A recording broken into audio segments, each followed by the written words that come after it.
बिस्मिल्लाहिर्रहमानिर्रहीम अस्सलामुअलैकुम। आज के लेक्चर में हम कवर कर रहे हैं नॉर्मलाइजेशन। नॉर्मलाइजेशन बहुत इंपॉर्टेंट टॉपिक है, किस तरीके से आता है ये हम डिस्कस कर लेते हैं साथ साथ। नॉर्मलाइजेशन बेसिकली इसमें से जो टॉपिक्स आते हैं ना इम्पॉर्टेंट, वो इस तरह टॉपिक्स एमसीक्यूज़ किस तरीके से आते हैं इसके अंदर कि जितने भी first normal form, second normal form, third normal form, इसमें से क्या क्या चीज़ हम रिमूव करते हैं, क्या क्या क्राइटेरियाज़ हैं, क्या क्या स्टैंडर्ड्स हैं इन नॉर्मल फॉर्म्स के, इस तरह के एमसीक्यूज़ बहुत ज़्यादा आते हैं पेपर के अंदर। ठीक है, रिपीटेडली आ रहे हैं। डीबीएमएस के कुछ जो एमसीक्यूज़ हैं वो रिपीटेडली हर एग्ज़ाम के अंदर रिपीट होते हैं, लाइक पीपीएससी में भी होते हैं, एफपीएससी में भी होते हैं कि इस नॉर्मल फॉर्म में कौन सी चीज़ रिड्यूस होती है, इसमें कौन सी रिड्यूस होती है, और इसके अलावा नॉर्मलीज़ कौन कौन सी हो सकती हैं। ये कुछ टर्म्स हैं जो आप लोगों को पता होनी चाहिए। ठीक है, अब यहाँ पे इस लेक्चर को आपको सही से समझने के लिए ना कुछ टर्म्स आप लोगों को पता होनी चाहिए। सबसे पहली टर्म डेफिनेशन के हिसाब say that is functional dependency. ठीक है, दूसरी चीज़ आ जाती है आपके पास, एक सेकेंड, दूसरी चीज़ आपके पास आ जाती है एनॉमली। ओके, और तीसरी चीज़ आपके पास आ जाती है डेफिनेशंस, जो कि आती हैं इसके अंदर। फंक्शनल डिपेंडेंसी के अंदर 3 डेफिनेशंस आ जाती हैं हमारे पास, 2 डेफिनेशंस आ जाती हैं। एक हमारे पास है पार्शियल डिपेंडेंसी और एक है हमारे पास partial dependency and the second one was, दिमाग में जब बहुत सारी बातें चल रही हो ना तो फिर अक्सर चीज़ें भूल जाती हैं। इस वजह से जब भी पढ़िए फोकस से पढ़िए, वरना ऐसे ही हो जाएगा कि आपको चीज़ें भूल जाएंगी दिमाग से। अच्छा हाँ, partial dependency and transitive dependency. Okay, ठीक है, तो साथ साथ हम लोग चीज़ें कवर करते जाएंगे ताकि आप लोगों को चीज़ समझ आ जाए, लेकिन इंपॉर्टेंट आप लोगों ने ये चीज़ें समझ लेनी है।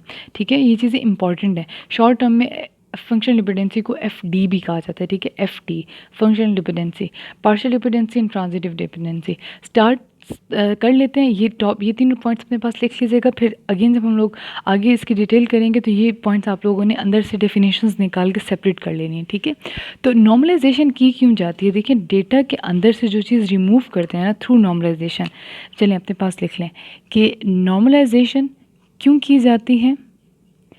कुछ चीज़ें रिमूव करने के लिए। क्या चीज़ रिमूव करता है ये रिमूव कर देता है डेटा की रिडंडेंसी, या हम ये कहते हैं कि डेटा डुप्लीकेट आ रहा है आपके पास तो उसको रिमूव कर देते हैं। ठीक है, या रिमूव कर देता है या रिड्यूस कर देते हैं, दोनों वर्ड्स हम इसके लिए यूज़ करते हैं। ठीक है जी, नॉर्मलाइजेशन रिमूव या रिड्यूस रिडंडेंसी और डुप्लीकेसी को कम कर देते हैं या ख़त्म कर देते हैं। ठीक है, अब डुप्लीकेसी क्या है, रिडंडेंसी क्या है? डेटा की रिपीट या डुप्लीकेट जब कॉपीज़ आ जाती हैं हमारे पास तो वो हम लोग कहते हैं कि डेटा रिपीट हो गया। अब जल्दी से ये देख लेते हैं कि रिडंडेंसी भी कितने टाइप्स की होती हैं। मतलब डेटा डुप्लीकेट है, लेकिन डेटा डुप्लीकेसी के आगे से टाइप्स कितनी हैं? डेटा डुप्लीकेसी की हमारे पास 2 टाइप्स होती हैं। एक ये टाइप है कि जब हमारे पास पूरी की पूरी रो रिपीट हो रही हो। ठीक है, जिस तरह रोल नंबर है बच्चे का, स्टूडेंट नेम है बच्चे का, और हैम साथ कोर्स है उसका। ठीक है, तो 1 2, फिर मैं यहाँ पे 1 लिख दूँ, इसका नाम है ABC, इसका नाम है XYZ, ABC दोबारा रिपीट हो जाए, इसका कोर्स है N, इसका कोर्स है M, और इसका कोर्स दोबारा से N हो जाए। मतलब ये पूरी रो जो है वो रिपीट हो रही है, तो हम ये कहेंगे कि इसके अंदर कौन सी डुप्लीकेसी हो रही है? रो लेवल डुप्लीकेसी हो रही है। कॉलम के अंदर क्या होता है? कॉलम के अंदर ये होता है, देखिए अब आपने यहाँ से एक बात समझनी है, कंफ्यूज नहीं होना, कि जिस तरह है रोल नंबर, स्टूडेंट नेम, मैं बोल रही हूँ साथ साथ लिखते जाए करिए, क्या पता आपको ये इतना अच्छा क्लियर ना हो रहा हो। और अगली चीज़ है कोर्स नंबर, और 4th कॉलम के अंदर हम डाल देते हैं एड्रेस। ठीक, देखिए अगर हम कहें ना रो लेवल डुप्लीकेसी है तो पूरी की पूरी रो रिपीट हो रही होती है। कॉलम का मतलब ये होता है कि कुछ एट्रीब्यूट्स की वैल्यू रिपीट हो रही है डिफरेंट रोज़ के अंदर, कुछ एट्रीब्यूट्स की वैल्यू रिपीट हो रही है। मतलब कि देखें, अगर यहाँ से लेकर यहाँ तक वैल्यू रिपीट हो रही है रो लेवल है, लेकिन अगर कुछ एट्रीब्यूट्स की वैल्यू रिपीट हो रही है तो हम ये कहते हैं कि कॉलम लेवल की डुप्लीकेसी है। मतलब कि कोर्स है ABC, ये भी ABC, और ये है XYZ। स्टूडेंट नेम अलग है, जहाँ पे स्टूडेंट नेम है जिस तरह MNO, ये भी MNO, ये 1 2 3, मतलब समझने की कोशिश ये करनी है आपने कि पूरी की पूरी रो डुप्लीकेट हो रही हो तो वो रो है, लेकिन जब कुछ एट्रीब्यूट्स की वैल्यू बार बार रिपीट हो रही हो तो इट मीन्स कि एक जैसी आ रही हो तो इट मीन्स कि हमारे पास कौन सी डुप्लीकेसी है, कॉलम लेवल की। जो रो लेवल की डुप्लीकेसी है ना, उसको तो हम लोग इस तरह सिंपल कर लेते हैं कि कोई एक प्राइमरी की सेट कर लेते हैं, जैसे रोल नंबर को प्राइमरी की बना लें, और प्राइमरी की क्या होती है, करेक्टरिस्टिक क्या होती हैं प्राइमरी की, स्ट्रिक्ट कर देता है इस चीज़ को कि जो प्राइमरी की वैल्यू वो या तो एक तो रिपीट नहीं हो सकती कभी भी, जिस तरह ये रिपीट हो रही है, हमेशा यूनिक वैल्यू होती है, और कभी भी ये नल नहीं हो सकती। ठीक है, अपने पास ये छोटे छोटे पॉइंट्स लिखते जाएं, यही इंपॉर्टेंट है।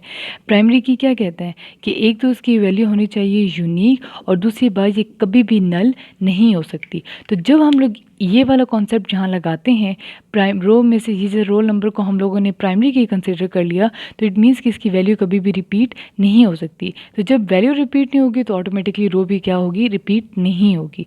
अब जब हम बात करते हैं कॉलम लेवल डुप्लीकेसी की, तो कॉलम लेवल के अंदर कॉलम लेवल जब डुप्लीकेट करता है तो इसके अंदर कुछ, अब यहाँ पे वर्ड समझना, एनॉमली जनरेट होती हैं।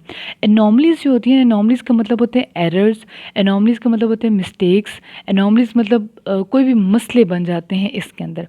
अब एनॉमलीज जो बेसिकली होती हैं ना हमारे पास, वो 3 तरह की होती हैं, लिख लें अपने पास। पहली एनॉमली है आपके पास इंसर्शन एनॉमली। आज मार्कर जो है ना मेरे बिल्कुल बेचारे आखिरी सांस से ले रहे हैं। इंसर्शन एनॉमली, इस वजह से मैं बोलती जा रही हूँ और अपने साथ साथ लिखते जाएं। इंसर्शन एनॉमली, उसके बाद एक और एनॉमली होती है हमारे पास डिलीशन एनॉमली। ये वाला मार्कर अच्छा है। चलें, डिलीशन एनॉमली, और अगली जो होती है दैट इज़ अपडेशन एनॉमली, या अपडेट करने की एनॉमली। ठीक है, ये 3 एनॉमलीज होती हैं। एनॉमलीज मतलब मिस्टेक्स, मतलब कि ये ऑपरेशन परफॉर्म करते हुए अगर आपको मुश्किल पेश आ रही है, या ये ऑपरेशन परफॉर्म करने की वजह से डेटाबेस ख़राब हो रहा है आपका, तो इट मीन्स कि आपके पास कौन सी लेवल कौन सी एनॉमलीज आ रही है, insertion anomaly, deletion anomaly, updation anomaly. अब इनको अगर मैं एक्सप्लेन करने लग जाऊँ ना तो ये काफ़ी एक लंबी एक्सप्लेनेशन है, लेकिन क्योंकि पीपीएससी एफपीएससी एग्जाम में आपकी एक्सप्लेनेशन नहीं काउंट करती, कॉन्सेप्ट काउंट करते हैं, तो अब मैं आपको सिर्फ थोड़ी थोड़ी इसकी ना रिव्यू दे देती हूँ कि किस तरीके से। इंसर्शन नॉर्मली में ये होता है कि अगर फॉर एग्जांपल आप कोई चीज़ इंसर्ट करते हो ना, लेकिन कॉलम आप लोगों के रिपीट हो रहे हैं बीच में, तो आपकी इंसर्शन की वजह से आप लोगों की कॉलम रिपीटिशन प्लस इंसर्शन, तो ये 2 चीज़ें इकट्ठी हो जाती हैं, तो आप लोगों की प्राइमरी की का मसला बन जाता है। Most of the times primary की का मसला बन जाता है, या ऐसे होता है कि आपका डेटा इंसर्ट करते हुए कोई ना कोई होल जनरेट कर देता है। मतलब ये कि डेटा सही से ऐड नहीं हो सकता, इंसर्ट नहीं हो सकता। डिलीशन के अंदर ये होता है कि जब एक डेटा डिलीट होता है तो उसमें से जैसे हमें सेकंड को डिलीट करना है ना, तो इसमें से हम कुछ तो डिलीट करना चाहते हैं, लेकिन कुछ एक्स्ट्रा इन्फॉर्मेशन भी डिलीट हो जाती है, तो इट मीन्स कि यहाँ पे कौन सी नॉर्मली होगी, डिलीशन नॉर्मली। अपडेट का भी मतलब एग्जैक्टली इसी तरह होता है कि जब हम अपडेट करने की कोशिश करते हैं ना किसी भी डेटा को, तो उसकी वजह से कुछ ऐसा भी डेटा अपडेट हो जाता है जिसको हमने कहा ही नहीं था अपडेट होने के लिए, क्योंकि यहाँ पे कॉलम्स रिपीट हो रहे होते हैं। ठीक है, जिस तरह एड्रेस मैंने अगर इसका ABC का चेंज करना है, सिर्फ एक स्टूडेंट को चेंज करना है, तो अगर उसने कोर्स दूसरे ने भी उठाया वो तो उसको भी साथ ही चेंज हो जाएगा। कुछ इस तरह की जब अपडेशन हम लोग करते हैं तो हम ये कहते हैं कि यहाँ पे कौन सी एनॉमली आ गई है हमारे पास, अपडेशन एनॉमली आ गई। ठीक है, ये सारी लॉजिक थी जिसकी वजह से हम लोग नॉर्मलाइजेशन करते हैं।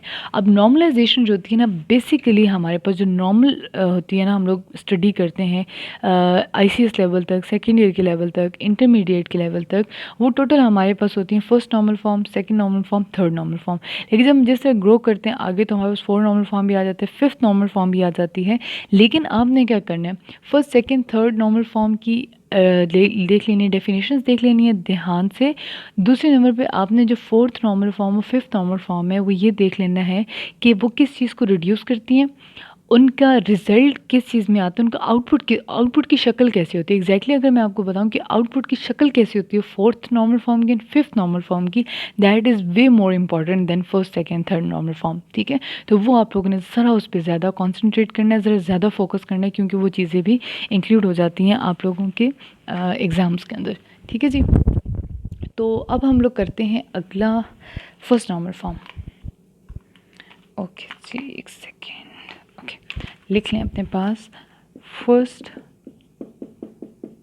Normal form.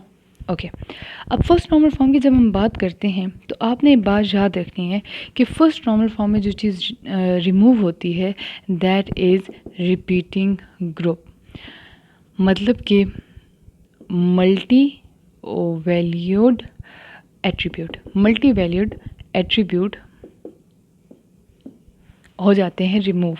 इसका क्या मतलब है, ज़रा ध्यान से समझिएगा, या ये अपने पास लिख लें कि ये चीज़ हम लोगों ने रिमूव करनी है, ये हमारा फोकस है। अब इसको मैं यहाँ से रब कर रही हूँ और यहाँ पे आपको मैं एक शक्ल दिखाती हूँ कि किस तरीके से, कि अगर फॉर इंस्टेंस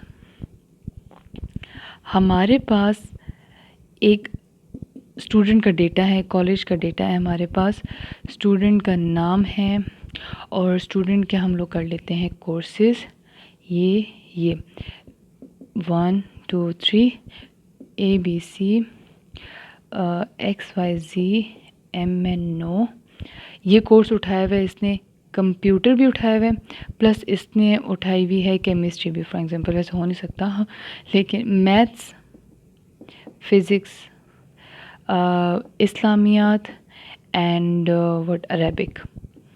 ठीक है, अब ये जो है ना ये मल्टी वैल्यूड है, क्योंकि इसके अंदर एक एट्रीब्यूट की, जैसे कोर्स की बात करें तो कोर्स के अंदर एक एंटिटी के लिए या एक रो के अंदर एक एट्रीब्यूट की वैल्यू रिपीट हो रही है, सॉरी रिपीट नहीं हो रही, दो आ रही है, मल्टी वैल्यूड है। ठीक है, जब हमारे पास मल्टी वैल्यूड आ जाते हैं ना तो ये चीज़ हम कहते हैं कि हमारा table is not in normal first normal form. जब ये हम लोग रिमूव कर देते हैं तो हम कहते हैं कि हमारा table is in first normal form. ठीक है, अब इसको रिमूव करने के 3-4 तरीके होते हैं। ठीक है, 3-4 तरीके जल्दी कर लेते हैं क्योंकि ये वैसे इंपॉर्टेंट नहीं है, लेकिन चलें थोड़ा सा एक दफ़ा आपको थोड़ा सा नो हो जाएगा कि कैसे होते हैं। एक तो ये हो जाता है कि हम लोग ना इसको इस तरह कर लेते हैं, roll number, S name, course 1 ABC, इसका एक कोर्स है कंप्यूटर, इसका दोबारा नाम इंसर्ट करें, फिर दूसरा कोर्स लिखते हैं केमिस्ट्री, अगले का लिखें XYZ मैथ्स, XYZ फिज़िक्स। अब बात समझ आ रही है कैसे हो रही है? देखिए ये जो दो सब्जेक्ट्स अलग अलग थे ना, उनको मैंने इस तरह करके अलग अलग में, मतलब अलग अलग रो बना के लिखती हूँ, उसके अलग कर दिया। यहाँ पे ये यूज़ हो सकता था प्राइमरी की, पर यहाँ पे ये यूज़ नहीं हो सकता प्राइमरी की, क्योंकि इसकी वैल्यू क्या हो रही है, रिपीट हो रही है। लेकिन इसमें हम लोग क्या करते हैं कि दो इकट्ठे मिला के ना एक कंपोजिट की बना लेते हैं और कंपोजिट की प्राइमरी की का काम करती है। एक तो ये तरीका हो गया जिससे हम लोग इसके ये वाला प्रॉब्लम सॉल्व कर सकते हैं, ताकि एक डब्बे के अंदर, ये एक सेल के अंदर यूनिक वैल्यू। ठीक, दूसरा ये तरीका होता है कि अगर हम ये ना करें तो उसका ये तरीका होता है दूसरा, यहाँ पे ध्यान से देखिएगा, इसी का मैं बना रही हूँ, मैं यूँ ही लिखूँगी XYZ और तीसरा वाला क्या है MNO। अब इसमें क्या करूँगी, यहाँ पे ऐड कर दूँगी। कैसे ऐड करेंगे कि course number 1 and course number 2, एक कंप्यूटर था, दूसरा क्या था केमिस्ट्री, एक मैथ्स था, दूसरा क्या था फिज़िक्स, एक इस्लामियात और दूसरा क्या था अरेबिक। पहले हमने क्या किया था, रो में एडिटिंग कर दी थी, अब हमने क्या कर दिया, आगे एट्रीब्यूट और बढ़ा दिया और उसको वहाँ पे एडिट कर दिया। इस मेथड से भी हमारे पास क्या होती है कि वैल्यू हमारे पास एक आती है। ठीक है, लेकिन इसका भी मसला बहुत होता है कि अगर फॉर एग्जांपल किसी ने कोर्स नंबर 2 इनरोल ही नहीं किया तो वो नल वैल्यूज़ बहुत सारी आ जाती हैं, तो ये भी एक ड्रॉबैक होता है कि नल वैल्यूज़ ज़्यादा नहीं आनी चाहिए। लेकिन फिर भी ये कि अच्छा हमारे पास सलूशन है इस चीज़ का कि हम लोग इसको कर लें। लेकिन जो सबसे ज़्यादा यूज़ होने वाला सलूशन है वो क्या है, वो ये है कि इसके अंदर से ना दो टेबल्स बना लिए जाते हैं। फॉरेन की और प्राइमरी की वाला जो टॉपिक मैं आपको ऑलरेडी करवा चुकी हूँ, उसके अंदर से आपने ये कॉन्सेप्ट लेना है कि एक बनता है हमारे पास बेस टेबल जिसको पेरेंट टेबल भी कहा जाता है, दूसरा बनता है हमारे पास चाइल्ड टेबल जिसको डिपेंडेंट टेबल भी कहा जाता है। इसके अंदर हम लोग क्या करते हैं, रोल नंबर और साथ इसका जो नाम वाला है ये S name 1 2 3 ABC XYZ MNO ऐसे कर देते हैं, और जो कोर्सेज वाला है ना उसको हम लोग रोल नंबर के साथ सेपरेट कर देते हैं। Roll number 1 course computer chemistry, फिर अगला कौन से, दूसरे वाले रोल नंबर पे कितने सब्जेक्ट्स हैं, 2, मैथ्स फिज़िक्स, मतलब 2 टेबल बन गए। यहाँ पे वो वाला कॉन्सेप्ट आ जाता है कि ये वाली कौन सी, ये वाली प्राइमरी की यहाँ पे गई हुई है, तो ये फॉरेन की और ये इसकी क्या है प्राइमरी की, तो जिसको ये रेफ़र करा होता है दैट इज़ पेरेंट टेबल, और जिसमें बना हुआ होता है फॉरेन की जिसमें होती है दैट इज़ चाइल्ड टेबल। तो ये डिपेंडेंट है, ये इंडिपेंडेंट है, ये पेरेंट है, ये चाइल्ड है। फॉरेन की इसके अंदर है, इसके अंदर क्या है, प्राइमरी की। ये इंपॉर्टेंट क्वेश्चन है, आ जाता है अक्सर MCQs के अंदर, ठीक है, कि फॉरेन की किस टेबल के अंदर होती है, तो वो डिपेंडेंट टेबल में होती है, ठीक है जी। टोटल फर्स्ट नॉर्मल फॉर्म का यही होता है कि ये बिल्कुल बर्दाश्त नहीं कर सकता कि एक ही डब्बे के अंदर 2 वैल्यूज़ आप लोग डाल दें, ठीक है जी। तो ये हो गया हमारे पास फर्स्ट नॉर्मल फॉर्म। इसके बाद आती है हमारे पास second normal form. Second normal form में जो चीज़ रिमूव होती है that is partial dependency. Partial dependency का मतलब क्या होता है, मैं आपको वैसे आसान अल्फाज में एक समझा देती हूँ, एक सेकेंड। ओके जी, हम जब बात करते हैं ना इसकी सेकंड नॉर्मल फॉर्म की, तो इसमें जो चीज़ रिमूव करते हैं that is partial dependency. Partial dependency का मतलब ये होता है कि आप लोगों की जो, अच्छा, प्राइमरी की और कंपोजिट की का तो डिफरेंस आप लोगों को पता होगा ना। कंपोजिट की का ये मतलब होता है कि जो एट्रीब्यूट खुद अकेले प्राइमरी की नहीं बन सकता, वो किसी के साथ मिलके प्राइमरी की बन जाता है, ठीक है। तो जब 2 एट्रीब्यूट्स मिल के प्राइमरी की बनाते हैं तो उसका नाम हमने कंपोजिट की रख दी है। और जब एक एट्रीब्यूट खुद से प्राइमरी की तरह ऐड करते हैं उसका नाम हम लोगों ने प्राइमरी की रख दी है, ठीक है। यहाँ पे 2 टर्म समझने वाली है, एक की एट्रीब्यूट और एक नॉन की एट्रीब्यूट। की attribute and non key attribute. जब हम की एट्रीब्यूट और नॉन की एट्रीब्यूट की बात करते हैं तो इसके अंदर आप लोगों ने जो चीज़ अंडरस्टैंड करनी है वो ये है कि जिस तरीके से बच्चे का अगर रोल नंबर है, उसका नाम है और उसका एड्रेस है, और साथ हम एक चीज़ कोर्स भी ऐड कर लेते हैं, तो इसके अंदर से जो ये रोल नंबर है ना, ये खुद प्राइमरी की है। अगर हम रोल नंबर को हटा देना तो उसका कोर्स और उसका नाम मिल के एक हमारे पास कंपोजिट की यानी प्राइमरी की बन सकती है। अब जो चीज़ प्राइमरी की है ना, उसको हम लोग ये कहते हैं कि ये हमारे पास की एट्रीब्यूट है। और जो चीज़ रिपीट हो रही है, वो जो किसी प्राइमरी की नहीं बन सकती, कैंडिडेट नहीं बन सकती, कंपोजिट बनने के काबिल कुछ भी नहीं बन सकती, उसको हम लोग कहते थे कि नॉन की एट्रीब्यूट है। तो आपने भी यहाँ पे बात समझनी है कि जब आपका नॉन की एट्रीब्यूट, ठीक है, अब यहाँ पे बात समझनी आपने ये है कि जब आपकी प्राइमरी की है, हम लोग ये सपोज कर लेते हैं जो प्राइमरी की है ये कंपोजिट की है, ठीक है, मतलब एक 2 एट्रीब्यूट से मिल के हमारे पास एक बन गई है प्राइमरी की। तो जो नॉन की एट्रीब्यूट है ना, नॉन की एट्रीब्यूट वो क्या कर रहा है, बजाय कि ये पूरे के पूरे इस पे डिपेंड करे, वो इसके आधे पे डिपेंड करके और अपनी वैल्यू वहाँ से रिट्रीव करवा रहे हैं। मतलब ये कि ये बजाय कि इन सब पूरे के पूरे पे डिपेंड करे, ये इसके पार्शियल हिस्से, आधे हिस्से पे डिपेंड कर रहे हैं। तो जब अब इसको मैं आपको थियोरी की सेंस में बताती हूँ कि जब नॉन की एट्रीब्यूट प्राइमरी की एट्रीब्यूट के पूरे प्राइमरी की पे नहीं डिपेंड कर रहा, उसके किसी हिस्से पे डिपेंड कर रहे हैं, तो हम कहते हैं कि ये क्या चीज़ है, पार्शियल डिपेंडेंसी है। और पार्शियल डिपेंडेंसी एक ऐसी डिपेंडेंसी है जो रिमूव होती है सेकेंड नॉर्मल फॉर्म में, ठीक है। बस इतना समझ लें, when non key attribute depends on a part of primary key then we say that it is partial dependency, and partial dependency is something that is remove in second normal form. Okay, अब इसके तरीके बहुत सारे हैं इसको reduce करने के, remove करने के, लेकिन वो हम डिस्कस नहीं करेंगे अभी। हम मूव करेंगे थर्ड नॉर्मल फॉर्म की तरफ। ओके, अब हम बात करेंगे थर्ड नॉर्मल फॉर्म की, that is 3NF, third normal form. और इसके अंदर जो चीज़ रिमूव होती है उसको हम कहते हैं ट्रांजिटिव डिपेंडेंसी, ठीक है। ट्रांजिटिव डिपेंडेंसी कुछ इस तरह की होती है, आपने बात ज़रा समझनी है। जो मैं आपको प्राइमरी नॉन प्राइमरी की या की नॉन की का कॉन्सेप्ट दी है, आपने इसमें ये समझना है कि एक नॉन की दूसरी नॉन की पे डिपेंडेंट होती है फॉर इट्स वैल्यू। जो डिपेंडेंट का वर्ड मैं बार बार यूज़ कर रही हूँ ना, डिपेंडेंट का वर्ड इस तरीके से मैं यूज़ कर रही हूँ कि एक ही वैल्यू पता होने से हम दूसरी की वैल्यू डिटरमाइन कर सकते हैं, रिट्रीव कर सकते हैं, ठीक है। ये जो मैं बार बार वर्ड ले रही हूँ, उस वर्ड का मतलब इस तरह बनता है कि क्यों हम लोग कहते हैं कि ये उस पर डिपेंडेंट है या उससे हम लोग रेफ़र करते हैं, तो ये उसकी टर्म में हम यूज़ करते हैं, ठीक है। अब जैसे मैं आपको ये बताती हूँ कि अगर फॉर एग्ज़ाम्पल हमारे पास रोल नंबर्स लिखे हुए हैं, एक वैसे एक जर्नल से एग्जांपल मैं आप लोगों को दे रही हूँ, ठीक है। तो अब ये जो है एक यूनिवर्सिटी का है जिसके अंदर हमारे पास डिफरेंट प्रोविंसेस से लोग आ रहे हैं, ठीक है। प्रोविंसेस का मैं लिख देती हूँ, और इसके अलावा प्रोविंसेस के आगे से डिफरेंट सिटीज़ होती हैं, तो मैं सिटीज़ का बना देती हूँ। ये एक यूनिवर्सिटी का है जिसके अंदर हमारे पास सारा डेटा हमने फिल करना है। For example 1 2 3 4 ABCMNOPQRXYZ